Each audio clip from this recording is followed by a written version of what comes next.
Você acha que conhece a história do Brasil que te ensinaram na escola? Pois saiba que a Guerra do Contestado, aquele conflito que matou mais de 20 mil pessoas entre 1912 e 1916, esconde um segredo que nenhum livro didático ousa mencionar. Não foi apenas uma revolta de sertanejos famintos contra o governo, como querem que você acredite. Foi uma guerra para proteger algo muito maior. Algo enterrado sob a terra de Santa Catarina e Paraná. Algo que poderia mudar completamente tudo o que sabemos sobre quem realmente habitou o Brasil antes dos portugueses chegarem. Por que isso importa para você agora, depois de mais de 100 anos? Porque a mesma elite que massacrou 20 mil caboclos para esconder essa verdade ainda controla o que você pode ou não pode saber sobre a própria terra onde você nasceu. Eles decidiram que você não tem direito de saber o que existe debaixo dos seus pés. Eles escolheram apagar da memória coletiva o que realmente motivou aquela carnificina toda no sul do país. Este vídeo vai te mostrar documentos que historiadores oficiais ignoram.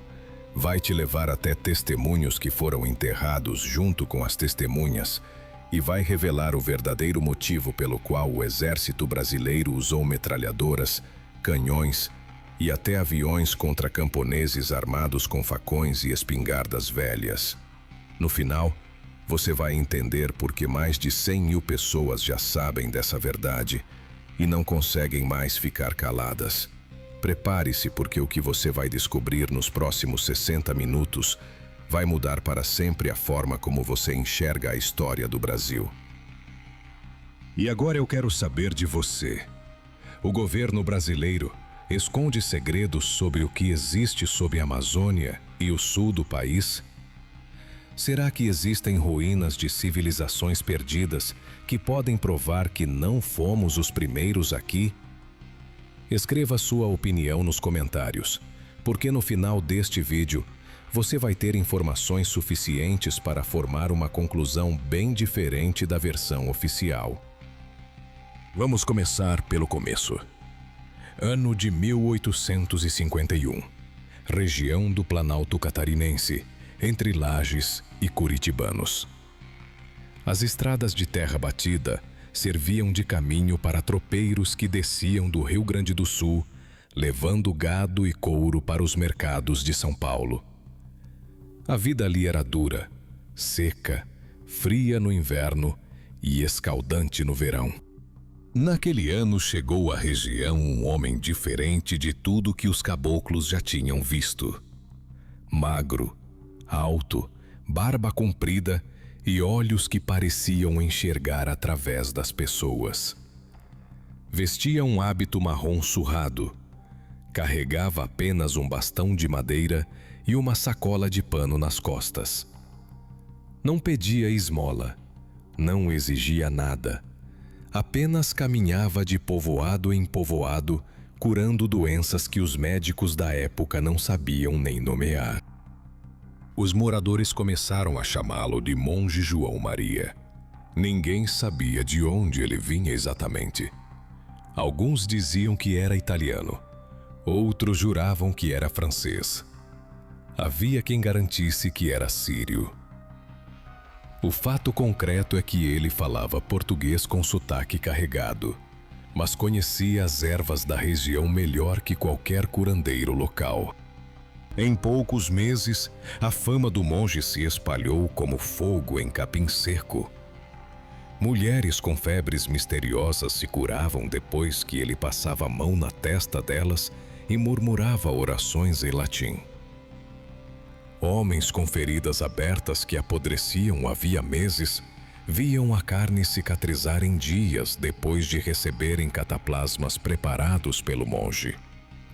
Crianças desenganadas pelos médicos voltavam a correr e brincar. João Maria não cobrava nada. Aceitava apenas um prato de comida e um canto para dormir. Mas havia algo mais no comportamento dele que intrigava os moradores. Ele subia os morros sozinho, ficava dias desaparecido nas serras e voltava com as roupas sujas de barro vermelho e manchas estranhas nas mãos. Quando perguntavam onde ele ia, o monge sorria e dizia que conversava com os espíritos dos antigos. Os antigos. Essa palavra voltava sempre nas conversas do monge João Maria. Ele falava de um povo que tinha vivido naquela região muito antes dos portugueses, muito antes dos índios que ainda habitavam as matas. Um povo que construía cidades sob a terra, que conhecia segredos da natureza que se perderam com o tempo. Um povo que deixou marcas na pedra e tesouros escondidos em cavernas profundas. No começo, os caboclos achavam que era conversa de louco, mas o monge sabia coisas demais. Ele indicava nascentes de água em lugares onde ninguém imaginava encontrar. Mostrava pedras com propriedades medicinais que os moradores passavam por cima havia anos sem perceber.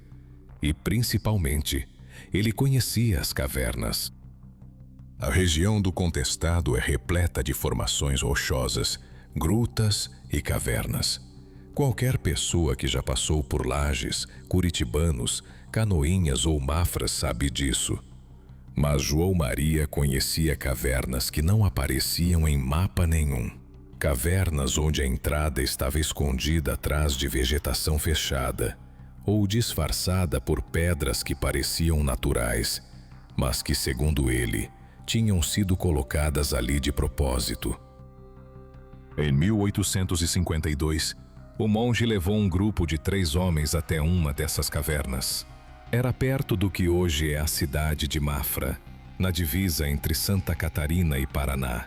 Os 3 homens eram fazendeiros respeitados, gente que deixou descendentes na região e cujos nomes ainda são conhecidos por lá. Um deles se chamava Sebastião Ferreira Lima, dono de terras e cabeças de gado. O relato do que aconteceu naquele dia foi passado de geração em geração na família Lima. Sebastião contou aos filhos, os filhos aos netos, e a história chegou até o início do século XX, preservada nos mínimos detalhes.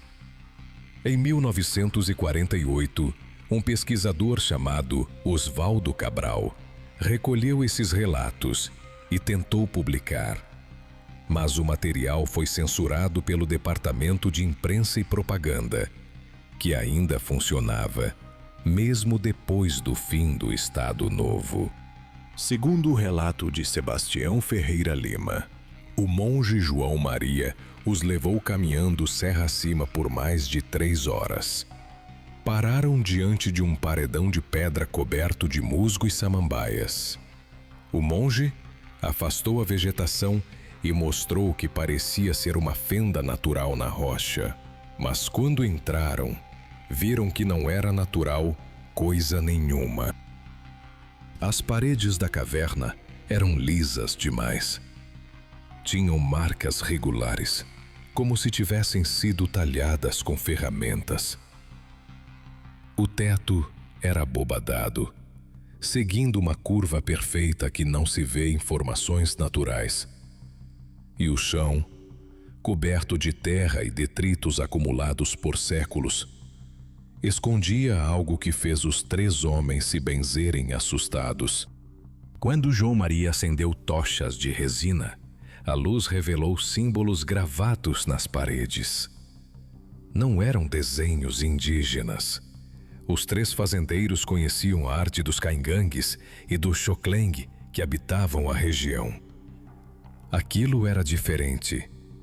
Eram linhas retas, círculos concêntricos, espirais que se repetiam em padrões geométricos. E, mais importante, havia algo que parecia escrita.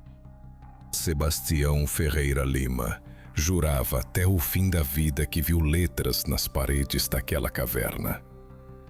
Não eram letras que ele reconhecia, mas eram letras, organizadas em linhas horizontais como se formassem frases. O monge João Maria passou a mão sobre os símbolos e disse algo que nenhum dos três homens esqueceria jamais. Ele disse que aquele era o idioma dos construtores, o povo que morava ali quando o mundo ainda era novo. Os três fazendeiros queriam explorar mais fundo, mas o monge não permitiu. Disse que havia perigos lá dentro, armadilhas antigas que ainda funcionavam e espíritos que não gostavam de ser perturbados. Mandou que saíssem e cobriu novamente a entrada com pedras e vegetação. Fez os três homens jurarem que não contariam para ninguém a localização exata da caverna. E eles cumpriram o juramento. Sebastião Ferreira Lima levou o segredo para o túmulo. Nunca revelou as coordenadas exatas, apenas a região geral. Mas contou o que viu lá dentro. E essa história, multiplicada por dezenas de relatos parecidos, envolvendo o monge João Maria, criou uma lenda que se espalhou por todo o Planalto catarinense e paranaense. A lenda da Cidade Santa subterrânea. Um lugar onde o povo antigo tinha construído templos, casas e salões enormes dentro das montanhas. Um lugar onde o ouro e a prata abundavam, onde havia artefatos com poderes que a ciência moderna não conseguia explicar. E, principalmente, um lugar que guardava conhecimentos secretos sobre a origem da humanidade. João Maria passou 19 anos percorrendo a região. Entre 1851 e 1870, ele aparecia e desaparecia, sempre seguindo o mesmo padrão. Curava os doentes, aconselhava os aflitos, profetizava desgraças que invariavelmente se concretizavam e, acima de tudo, explorava as cavernas e grutas da região. Em 1870, o monge desapareceu, simplesmente sumiu. Ninguém viu ele partir. Ninguém soube para onde foi. Alguns dizem que morreu e foi enterrado em algum lugar secreto nas serras. Outros garantem que ele voltou para a Europa. Há quem jure que João Maria nunca morreu, que foi visto décadas depois, com a mesma aparência, sem ter envelhecido um dia sequer. Mas a história não acabou com o desaparecimento do primeiro monge, porque em 1890 apareceu outro, um homem que também se chamava João Maria, que também usava hábito marrom, que também curava doenças e explorava cavernas. Era o mesmo? Era um impostor? Era um sucessor escolhido pelo primeiro monge para continuar o trabalho? Ninguém sabe com certeza. O que se sabe é que esse segundo João Maria tinha os mesmos conhecimentos do primeiro. Conhecia as mesmas ervas, as mesmas orações, as mesmas cavernas, e continuou falando da cidade santa subterrânea, do povo antigo, dos tesouros escondidos sob a terra. O segundo João Maria ficou na região até 1908. Nesse período, ele ganhou ainda mais seguidores do que o primeiro. Milhares de caboclos o veneravam como santo vivo. Ele realizava batismos, celebrações e até casamentos, tudo sem autorização da Igreja Católica, o que incomodava profundamente os padres oficiais da região. Mas havia algo mais que incomodava as autoridades. João Maria pregava contra a República recém-instalada. Dizia que o novo regime era obra do demônio, que a monarquia voltaria e que os pobres herdariam a terra.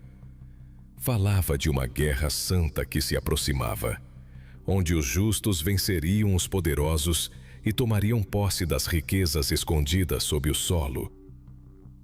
Essas riquezas eram sempre descritas da mesma forma nos sermões do monge: ouro, prata, pedras preciosas, mas também objetos estranhos que brilhavam com luz própria, espelhos que mostravam o futuro, livros escritos em metal que contavam a verdadeira história do mundo. Tudo isso estaria guardado na Cidade Santa subterrânea, esperando o dia em que os escolhidos poderiam entrar e tomar posse. Em 1908, o segundo João Maria também desapareceu. E foi aí que a história tomou um rumo definitivo em direção ao conflito sangrento que viria. Porque em 1912 surgiu o terceiro personagem dessa sequência: José Maria do Santo Agostinho. José Maria era diferente dos dois Joões Marias anteriores. Era mais jovem, mais carismático, mais disposto a confrontar diretamente as autoridades. Ele não apenas curava e profetizava, ele organizava, criava comunidades, distribuía terras, nomeava lideranças e, principalmente, ele prometia que iria abrir as portas da Cidade Santa subterrânea para todos os seguidores fiéis. Em abril de 1912, José Maria reuniu cerca de 300 famílias na região de Irani, na fronteira contestada entre Santa Catarina e Paraná. Ali ele fundou o que chamou de Quadro Santo, uma comunidade igualitária onde todos dividiam o trabalho e os frutos da terra.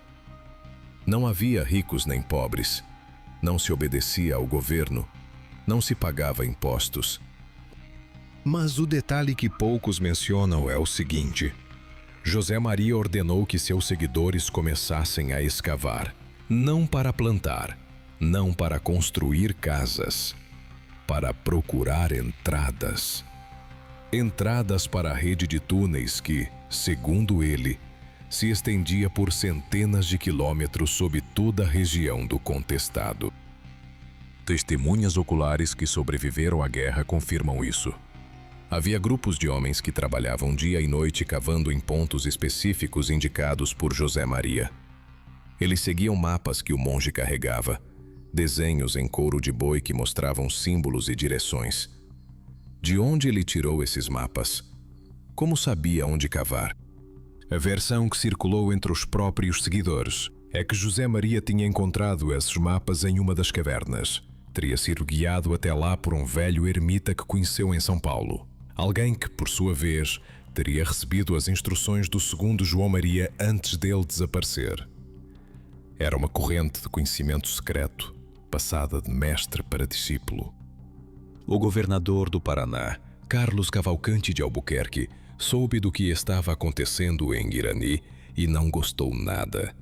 Não por causa da religião ou da desobediência civil, mas porque havia interesses econômicos enormes na região. A Brazil Railway Company, empresa norte-americana que estava construindo a estrada de ferro ligando São Paulo ao Rio Grande do Sul, tinha obtido concessões de terra na área. A empresa não apenas construiria a ferrovia. Ela recebeu do governo brasileiro 15 quilômetros de terra de cada lado da linha, um total de 30 quilômetros de faixa onde poderia explorar madeira, erva mate e qualquer outra riqueza que encontrasse. E estava encontrando coisas estranhas. Trabalhadores da ferrovia relataram, em cartas enviadas para suas famílias, que as escavações para assentar os trilhos haviam revelado estruturas inexplicáveis. Paredes de pedra a vários metros de profundidade, canais de drenagem perfeitamente nivelados, fragmentos de cerâmica com qualidade superior à produzida pelos índios da região.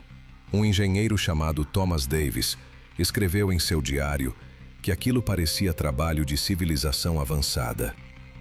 O diário de Thomas Davis existe.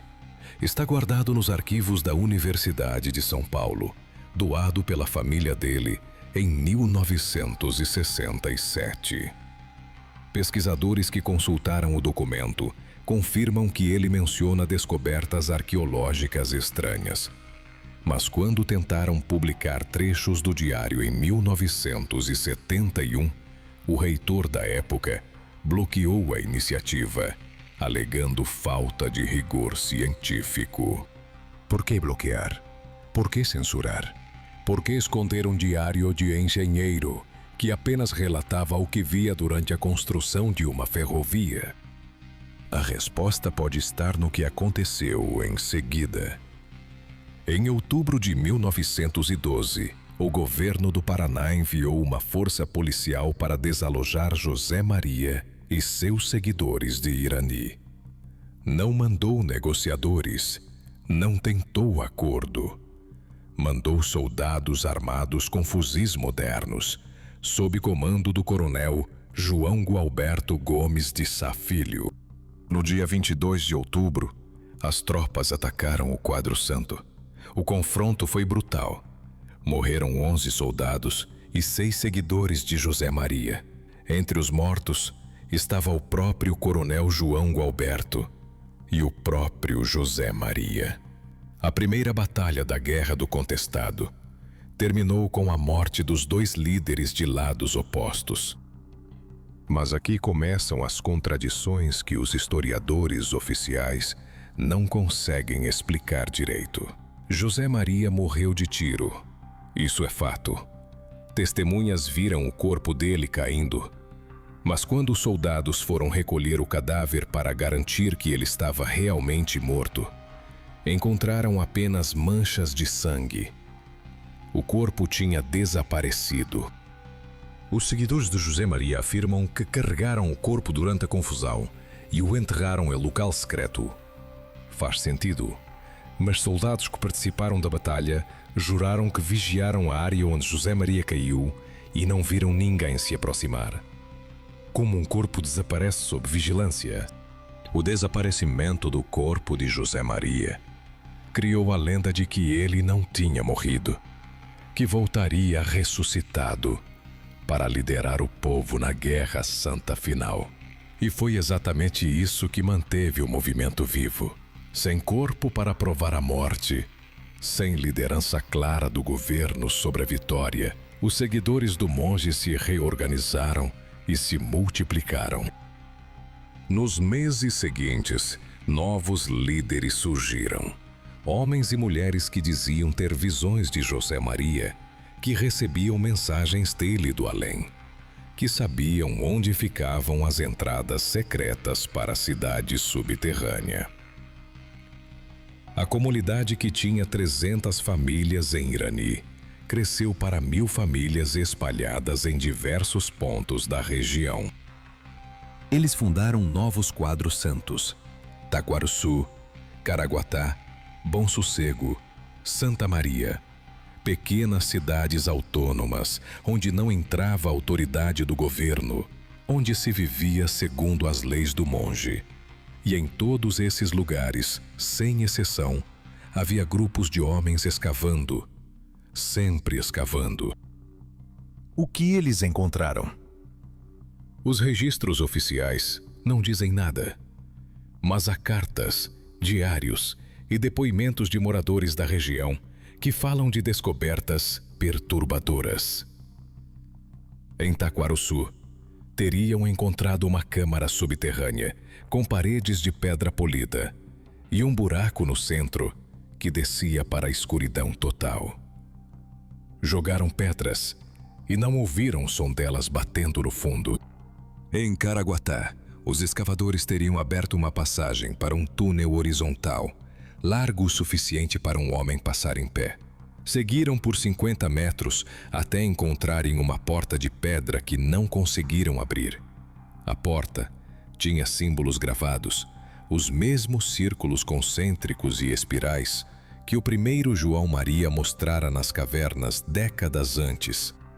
Esses relatos foram coletados em 1943 por um padre jesuíta chamado Rogério Neuhaus, que fez trabalho de campo na região, conversando com sobreviventes da guerra. O padre tinha interesse acadêmico em movimentos messiânicos e pretendia escrever um livro sobre o contestado. Ele encheu cadernos com depoimentos, desenhou mapas, copiou descrições das supostas descobertas subterrâneas. O livro nunca foi publicado. Rogério Neuhaus morreu em 1947, aos 53 anos, de causas que o atestado de óbito descreve apenas como falência múltipla dos órgãos. Seus cadernos de pesquisa desapareceram. A família procurou nos pertences dele. A ordem jesuíta revirou os arquivos. Nada. Como se alguém tivesse levado todo o material antes que a morte do padre fosse comunicada. Na nossa versão da história, alguém realmente levou. Alguém que não queria que aquelas informações circulassem.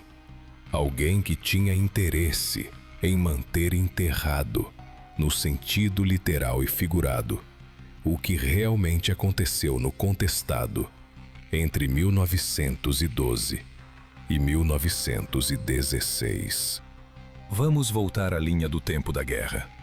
Depois da Batalha de Irani, em outubro de 1912, o movimento cresceu em vez de diminuir.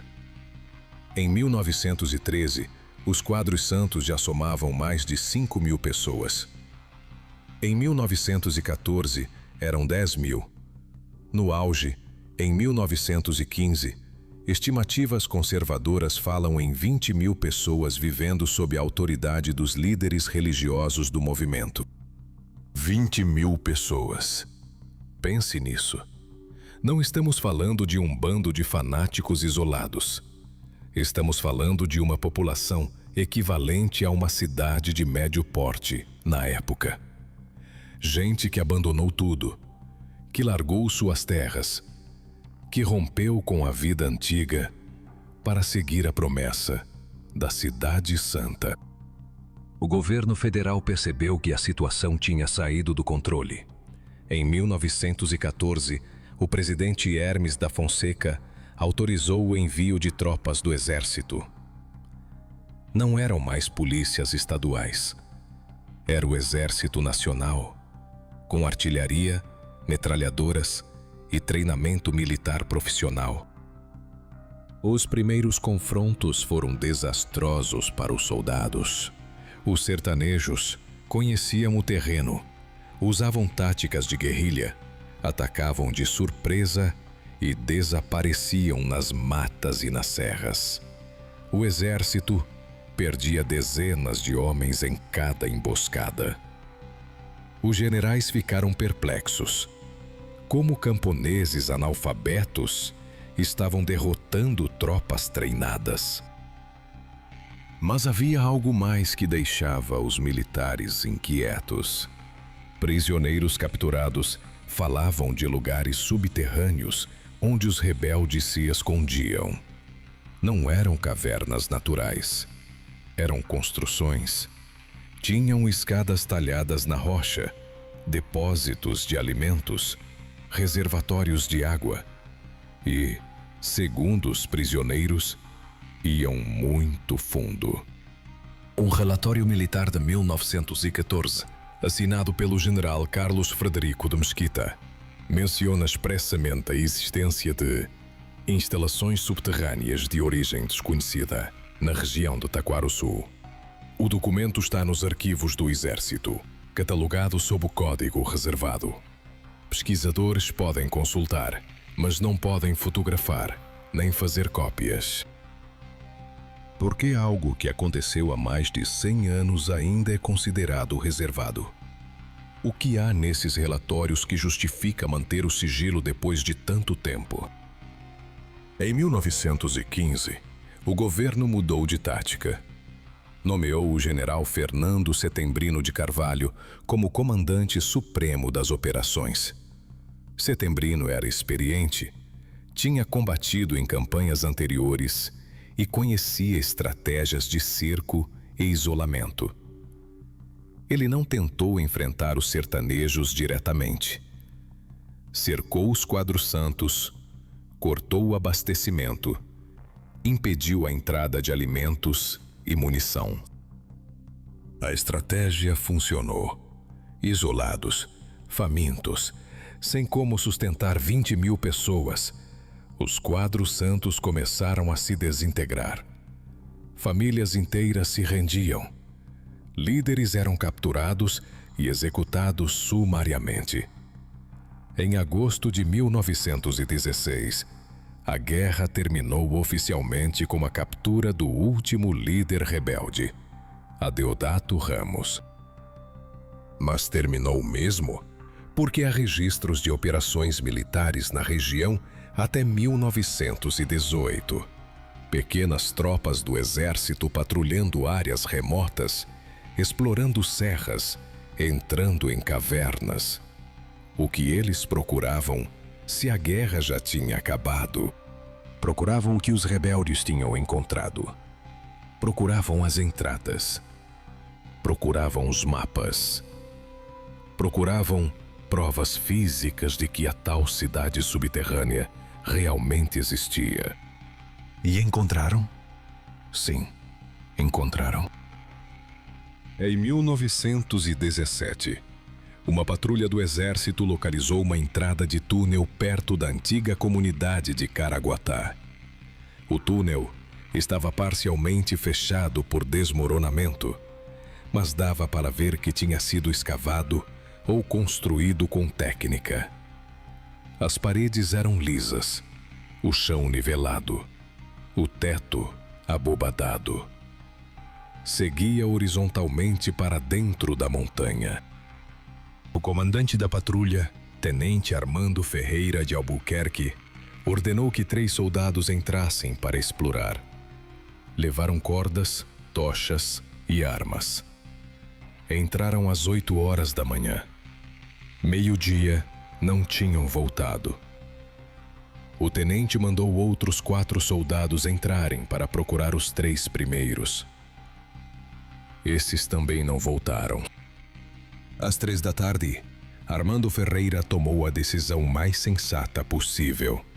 Retirou a patrulha, marcou a localização do túnel no mapa e reportou o incidente aos superiores.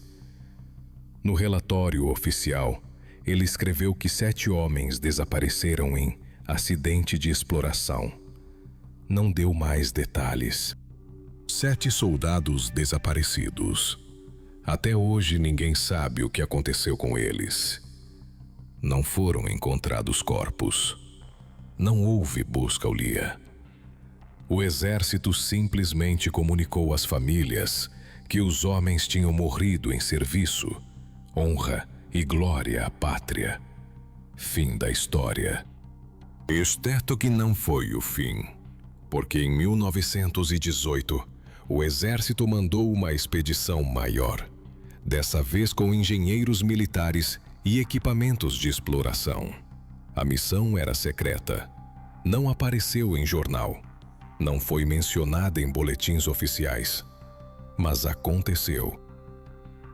Sabemos que aconteceu porque um dos engenheiros militares, capitão José Cândido Paranhos, escreveu cartas para a esposa durante a expedição.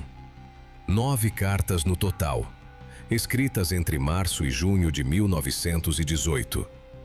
As cartas foram guardadas pela família e só vieram a público em 1982, quando a viúva do filho do capitão doou o acervo pessoal do avô para o Instituto Histórico e Geográfico Brasileiro. Nessas cartas, Paranhos descreve a exploração de estruturas anômalas de arquitetura desconhecida na região do Contestado. Ele fala de escadas escavadas na rocha viva, de corredores que se ramificam em várias direções, de câmaras com inscrições que ninguém conseguia decifrar. E, na última carta, datada de 23 de junho, ele escreve algo perturbador. Ele diz que encontraram uma porta gigantesca, de pedra maciça, lisa como mármore polido. Tinha símbolos gravados que, segundo Paranhos, não pertenciam a nenhuma escrita conhecida. Não era tupi, não era guarani, Não era português, não era latim. Era outra coisa. E a porta estava selada de um jeito que os engenheiros não conseguiram abrir. A carta termina com Paranhos dizendo que o comandante da expedição decidiu usar explosivos para abrir a porta. Ele escreve: "Amanhã tentaremos com pólvora. Se conseguirmos, veremos o que há do outro lado. Tenho um pressentimento ruim, mas a curiosidade é maior que o medo." Não há mais cartas depois dessa. José Cândido Paranhos voltou vivo da expedição, mas nunca mais falou sobre o assunto. Quando a família perguntava, ele mudava de assunto. Quando alguém mencionava o contestado, ele ficava em silêncio. Morreu em 1941, levando consigo o que viu atrás daquela porta. A expedição oficial teve seu relatório classificado como ultra-secreto.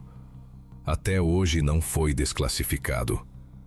Quando pesquisadores fazem pedidos de acesso, o Ministério da Defesa alega que o documento está perdido ou danificado. Conveniente, não? Perfeito. Agora continuo com a segunda parte, mantendo a estrutura rigorosa de parágrafos de 2 a 5 frases e máximo de 1000 caracteres. Vamos aprofundar a conspiração com mais detalhes concretos, testemunhas e contradições. Segunda parte. Mas voltemos ao que podemos provar.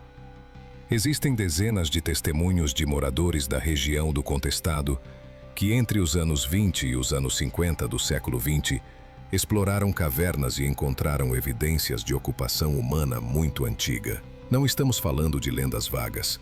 Estamos falando de nomes, sobrenomes, datas e localizações específicas. Em 1923, um fazendeiro chamado Antônio Paes de Barros, dono de terras perto de Canoinhas, estava caçando quando seu cachorro desapareceu dentro de um buraco coberto por arbustos. Antônio foi atrás do animal e descobriu uma entrada estreita que descia em espiral. Ele improvisou tochas com gravetos secos embebidos em gordura animal e desceu. Segundo o relato que Antônio fez ao delegado de Canoinhas, ele desceu por cerca de 15 metros até chegar a uma câmara horizontal. As paredes tinham marcas de ferramenta, não eram formação natural. E havia algo mais perturbador: ossadas humanas dispostas em círculo, como se tivessem sido enterradas seguindo algum ritual. O delegado, homem prático e cético, foi até o local com 2 soldados. Confirmou a existência da caverna, confirmou as ossadas, mas decidiu que não valia a pena investigar mais fundo. No relatório oficial, classificou o achado como sepultura indígena antiga, sem relevância histórica, e mandou fechar a entrada com pedras para evitar que pessoas se machucassem explorando. Mas Antônio Paes de Barros não esqueceu o que viu. Ele contou a história para os filhos, para os netos, e a família guarda até hoje um desenho que ele fez das marcas que viu nas paredes da câmara. Círculos concêntricos, espirais, linhas paralelas formando padrões geométricos. Exatamente os mesmos símbolos descritos pelo primeiro João Maria décadas antes. Coincidência? Pode ser, mas tem mais. Em 1931, durante a Revolução Constitucionalista que colocou São Paulo contra o governo federal de Getúlio Vargas, tropas paulistas se esconderam temporariamente na região do Contestado. Um tenente, chamado Olavo Mendes Pereira, escreveu em suas memórias, publicadas em 1958, sob o título Dias de Guerra e Glória, que seus homens se abrigaram em uma caverna próxima a Mafra. Olavo descreve a caverna como ampla o suficiente para acomodar 50 homens com folga, com paredes perfeitamente lisas e um corredor que seguia para o interior da montanha, por distância que não nos atrevemos a explorar completamente. Ele diz que alguns soldados entraram no corredor com lanternas e voltaram assustados, falando de sons estranhos vindos das profundezas e sensação de vertigem inexplicável. O livro de Olavo Mendes Pereira vendeu poucos exemplares e hoje é raridade em sebos. Historiadores militares consideram a obra pouco confiável, porque mistura fatos com impressões pessoais e até trechos que parecem ficção. Mas o trecho sobre a caverna é descrito com detalhes técnicos, incluindo coordenadas aproximadas, que batem com a região onde Antônio Paz de Barros encontrou a entrada em 1923. Duas pessoas diferentes, separadas por 8 anos, descrevem localizações próximas e características semelhantes.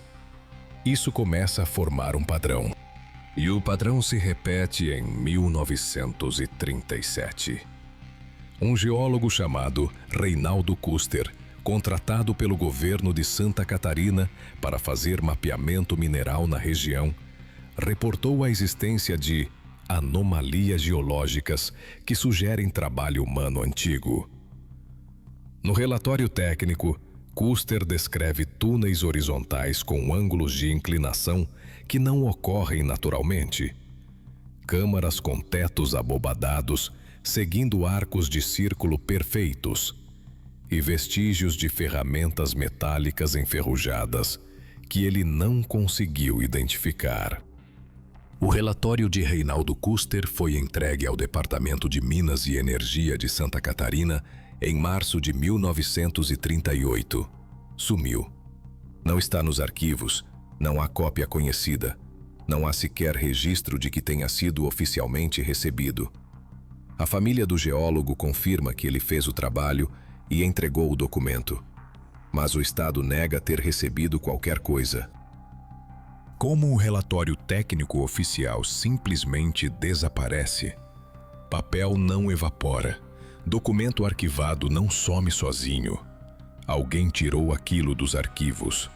Alguém que não queria que as anomalias geológicas de Reinaldo Custer fossem investigadas. Vamos fazer uma pausa aqui e olhar para o quadro geral. Temos o monge João Maria falando de cidades subterrâneas desde 1850. Temos José Maria organizando escavações em 1912.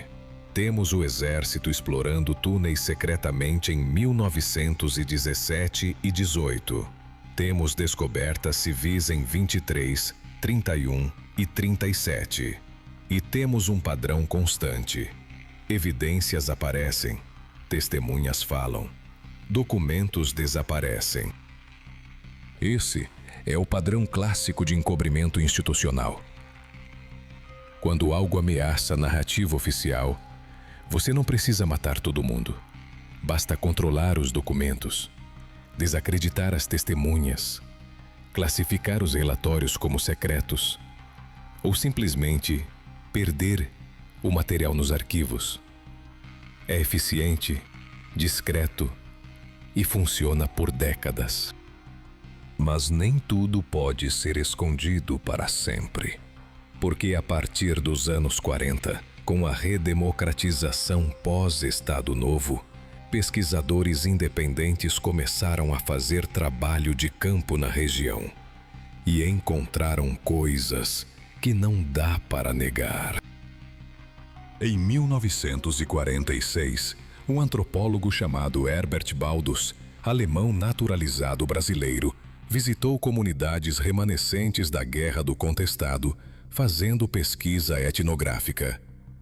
Baldus estava interessado nas crenças religiosas dos sobreviventes e coletou dezenas de relatos sobre o monge João Maria e a Cidade Santa.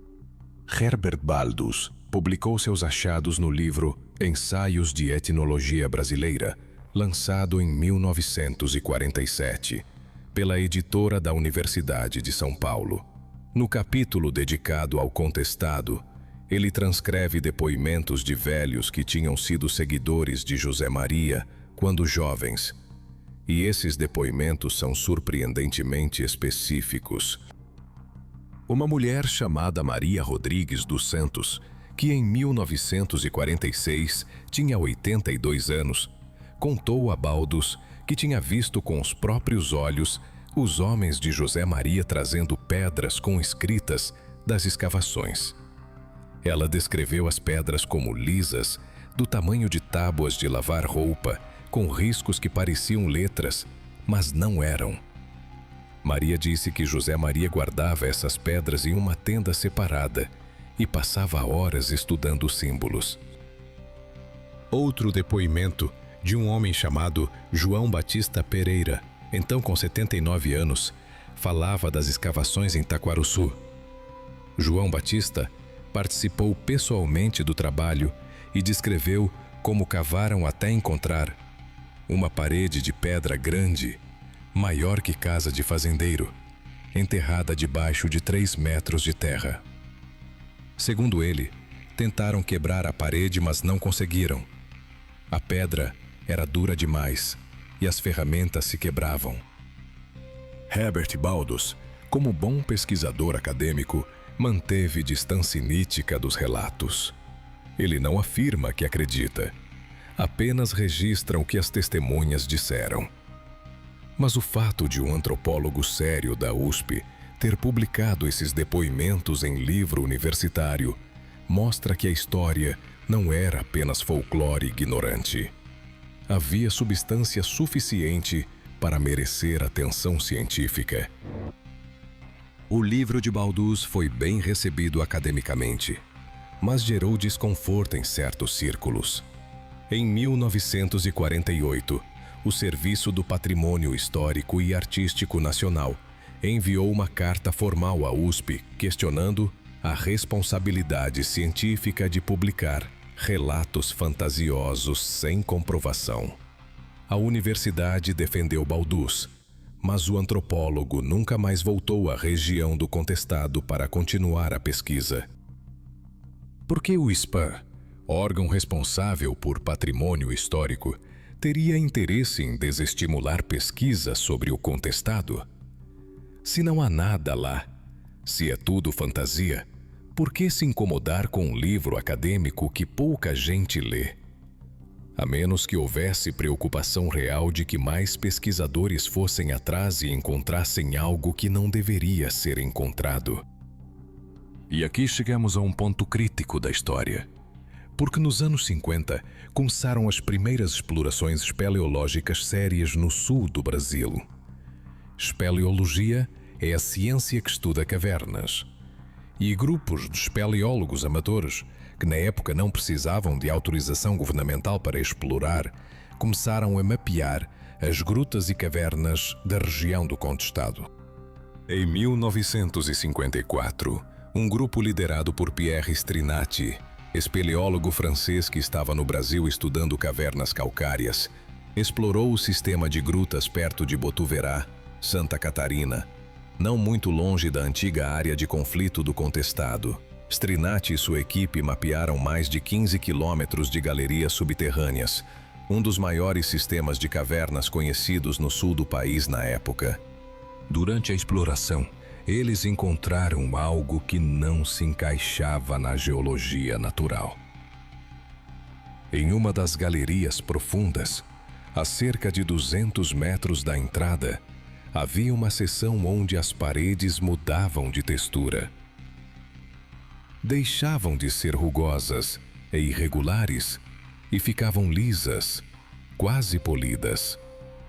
E havia marcas que Strinati descreveu em seu relatório como possivelmente artificiais, embora de origem incerta. Strinati era cientista cuidadoso. Não fez afirmações extravagantes, mas registrou a anomalia e sugeriu que outros especialistas, talvez arqueólogos, investigassem aquela seção específica da caverna. Ele tirou fotografias, fez desenhos, Anotou coordenadas precisas. O relatório de Strinati foi apresentado em Congresso de Espeleologia em São Paulo no mesmo ano de 54. Gerou interesse. Alguns pesquisadores queriam organizar expedição multidisciplinar para estudar a anomalia. Mas aí aconteceu algo estranho. Em 1955, o governo de Santa Catarina decretou que aquela região de cavernas era área de proteção ambiental e proibiu explorações sem autorização expressa do Estado. Para obter autorização, era necessário apresentar projeto completo, justificar a necessidade da pesquisa, ter aval de universidade reconhecida e esperar análise que podia levar meses. Na prática, a medida engavetou qualquer iniciativa de explorar mais a fundo as cavernas onde Strinati tinha encontrado as anomalias. Os espeleólogos amadores não tinham estrutura para preencher toda a burocracia. As universidades não queriam investir tempo e dinheiro em algo incerto. O assunto esfriou e foi esquecido. Mas Pierre Strinati não esqueceu. Ele voltou à França em 1956 e continuou sua carreira de espeleólogo reconhecido internacionalmente. Décadas depois, em entrevista dada a uma revista francesa de exploração, em 1989, Strinati mencionou o caso do Brasil. Disse que sempre teve a impressão de que aquela seção da caverna tinha sido trabalhada por mãos humanas, mas que nunca teve oportunidade de voltar para confirmar. A entrevista foi publicada em francês na revista Spelunca e nunca foi traduzida para o português. Quantos brasileiros sabem que um espeleólogo francês de renome internacional encontrou possíveis estruturas artificiais em cavernas de Santa Catarina nos anos 50? Praticamente ninguém. A informação ficou enterrada em publicação estrangeira especializada que circula apenas entre acadêmicos europeus. Isso é coincidência ou é parte de um padrão maior de silenciamento? Vamos conectar os pontos. Nos anos 50, o Brasil estava em plena era JK. Desenvolvimentismo, construção de Brasília, estradas cortando o interior, modernização acelerada. O governo queria projetar imagem de país moderno, progressista, voltado para o futuro. A última coisa que interessava era revolver histórias sobre conflitos camponeses messiânicos e teorias de civilizações perdidas. Imagina a manchete: cientistas encontram cidade subterrânea que prova a existência de civilização avançada antes dos portugueses. Isso coloca em xeque a narrativa oficial de que o Brasil era habitado apenas por índios primitivos quando Cabral chegou. Isso levanta questões sobre o que mais pode estar escondido na Amazônia, no Cerrado, no Pantanal. Isso abre porta para centenas de pesquisadores querendo explorar todo o território nacional atrás de mais evidências. E aí está o problema. Porque o subsolo brasileiro sempre foi tratado como propriedade estratégica. Minérios, petróleo, água subterrânea, tudo isso tem valor econômico gigantesco. Se você começa a permitir que arqueólogos e historiadores mexam livremente no subsolo procurando ruínas antigas, você cria complicações legais imensas. Empresas de mineração não querem que suas áreas de concessão virem sítios arqueológicos protegidos. O governo não quer abrir precedente de que qualquer caverna pode conter patrimônio histórico que paralisa desenvolvimento econômico. É tudo uma questão de interesses conflitantes, onde a arqueologia sempre perde. Mas a verdade teima em aparecer. Porque em 1963 aconteceu algo que não dá para esconder. Um deslizamento de terra enorme na região de São Bento do Sul, depois de uma semana de chuva torrencial, abriu um buraco gigante na encosta de um morro. E dentro desse buraco, visível a olho nu, tinha estruturas de pedra. A notícia correu. Dezenas de moradores foram ver. Tiraram fotografias, algumas das quais sobrevivem até hoje. Você pode ver nas imagens, embora de qualidade ruim porque eram câmeras analógicas antigas, blocos de pedra empilhados de forma regular, com encaixes precisos, formando o que parece ser a parede de uma construção grande. As autoridades locais não sabiam o que fazer. Chamaram a polícia, que isolou a área. Chamaram engenheiros, que disseram não ser formação natural. Chamaram o pároco da cidade, que benzeu o local porque moradores estavam assustados achando que era coisa do demónio. Mas ninguém chamou arqueólogos. Durante 3 dias, o buraco ficou aberto, expondo as estruturas. No 4º dia, chegou um caminhão do exército com uma equipe de soldados. Eles cercaram a área com arame farpado, mandaram todo mundo embora e começaram a trabalhar. O que fizeram exatamente, ninguém sabe. Mas no final da semana, o buraco tinha sido preenchido com terra e concreto. As estruturas foram cobertas de novo. Esta história está documentada no jornal local de São Bento do Sul, O Correio do Povo, edições de maio de 1963. O jornal noticiou o deslizamento, a descoberta das estruturas e a chegada dos soldados, mas não noticiou o que os soldados fizeram. A última matéria sobre o assunto diz apenas: Exército assume responsabilidade pela área do deslizamento por questões de segurança pública. Segurança pública. Que ameaça à segurança pública uma parede de pedra antiga poderia representar? A menos que a ameaça não fosse física, mas ideológica. A ameaça de que as pessoas começassem a fazer perguntas inconvenientes sobre o que realmente existe sob o solo brasileiro. Naquele mesmo ano de 63, o Brasil estava a meses do golpe militar de 64. O clima político era tenso. O governo João Goulart enfrentava oposição de todos os lados. Militares conspiravam nos quartéis. Talvez por isso a resposta ao achado de São Bento do Sul foi tão rápida e definitiva. Não havia espaço para distrações. Enterre as pedras. Esqueça o assunto. Toque a vida. Mas como esquecer quando há fotografias? Como esquecer quando havia dezenas de testemunhas?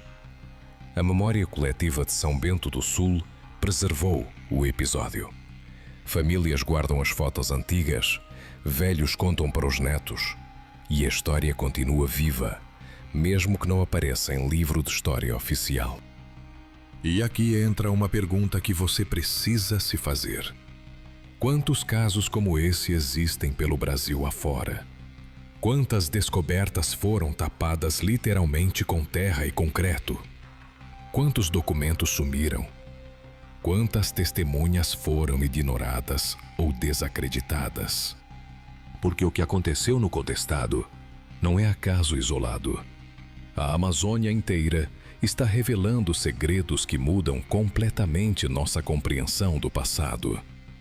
E não estou falando de teorias malucas. Estou falando de ciência de ponta, usando tecnologia moderna, confirmando o que os caboclos do Contestado diziam há mais de 100 anos. Em 2018, pesquisadores brasileiros e internacionais usaram LIDAR, a mesma tecnologia que a NASA usa para mapear outros planetas, para escanear áreas da Amazônia boliviana. E o que encontraram? Mais de 500 estruturas monumentais escondidas sob a floresta, pirâmides, praças, canais de irrigação, estradas retas que se estendem por quilômetros. Essas estruturas foram construídas pela cultura Khazarabe, que floresceu entre 500 e 1400 depois de Cristo. Estimativas conservadoras indicam que aquela região sustentava a população de 15 a 20 mil pessoas. Não eram tribos primitivas, eram cidades organizadas, com planejamento urbano, agricultura em larga escala, controle hidráulico sofisticado. Se isso existia na Amazônia boliviana, por que não poderia existir na Amazônia brasileira? Por que não no sul do Brasil?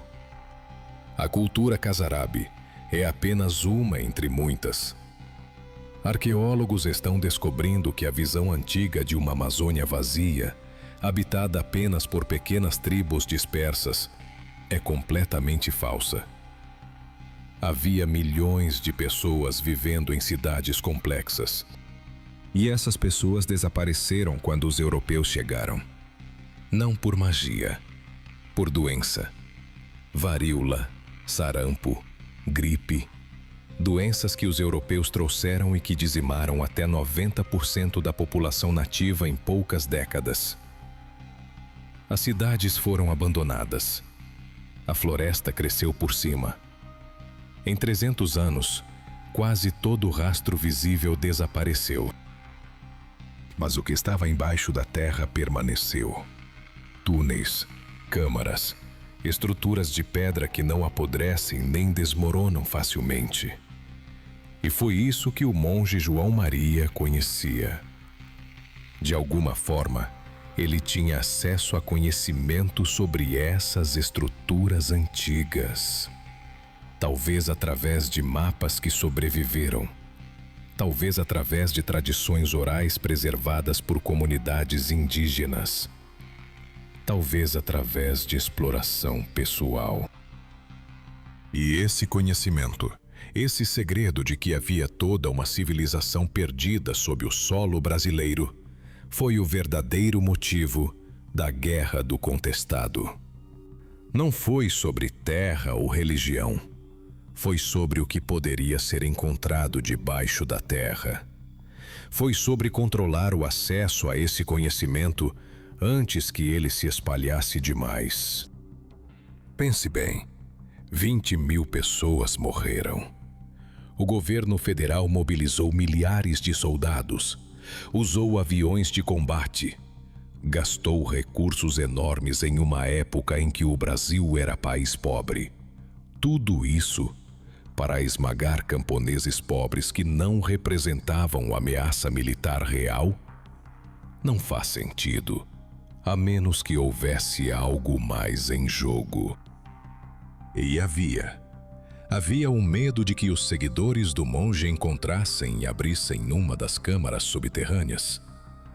Havia o medo de que trouxessem à luz artefatos, inscrições, provas físicas de uma civilização avançada pré-colombiana. Havia o medo de que isso mudasse completamente o status quo, que isso criasse movimento social impossível de controlar. Porque uma vez que você prova que havia cidades antigas aqui, que havia conhecimento avançado, que havia uma história diferente da que nos contaram, você abre a caixa de Pandora. As pessoas começam a questionar tudo. Se mentiram sobre isso, sobre o que mais mentiram? Que outros segredos estão sendo escondidos? E aí você perde controle da narrativa. A elite perde o monopólio sobre a verdade. E isso, historicamente, sempre foi inaceitável para quem está no poder. Voltemos aos anos 70. Ditadura militar no auge. Censura, repressão, controle total sobre informação. Nesse período, qualquer pesquisa sobre arqueologia em áreas consideradas estratégicas precisava de aval do SNI, o Serviço Nacional de Informações, a temida polícia política do regime. Por que a arqueologia seria considerada assunto de segurança nacional? Por que espeleólogos precisavam de autorização de espionagem para entrar em cavernas? A justificativa oficial era proteger patrimônio contra contrabando. A justificativa real era controlar quem tinha acesso a informações sensíveis sobre o subsolo brasileiro. E funcionou. Durante 21 anos de ditadura, praticamente não houve pesquisa arqueológica independente no sul do Brasil. As poucas expedições autorizadas eram de pesquisadores alinhados com o regime, que sabiam onde não deveriam mexer e o que não deveriam publicar. O conhecimento ficou congelado. O que os monges sabiam, o que os soldados encontraram, o que os espeleólogos mapearam, tudo isso foi trancado em arquivos classificados. E lá permanece até hoje, mesmo depois da redemocratização, mesmo com a lei de acesso à informação. Porque os segredos do contestado não são apenas históricos, são econômicos, são políticos, são estratégicos. E enquanto houver interesses em jogo, a verdade continuará enterrada, sob toneladas de burocracia, desinteresse acadêmico e silêncio institucional. Mas há esperança. A tecnologia moderna está tornando impossível esconder tudo. Satélites mapeiam cada centímetro do território. LIDAR penetra a vegetação e revela estruturas ocultas. Arqueólogos independentes, financiados por crowdfunding, estão fazendo pesquisas que universidades tradicionais se recusam a fazer. A verdade está vindo à tona aos poucos. E nós que buscamos essa verdade, temos a responsabilidade de divulgar, de preservar, de não deixar que seja enterrada de novo.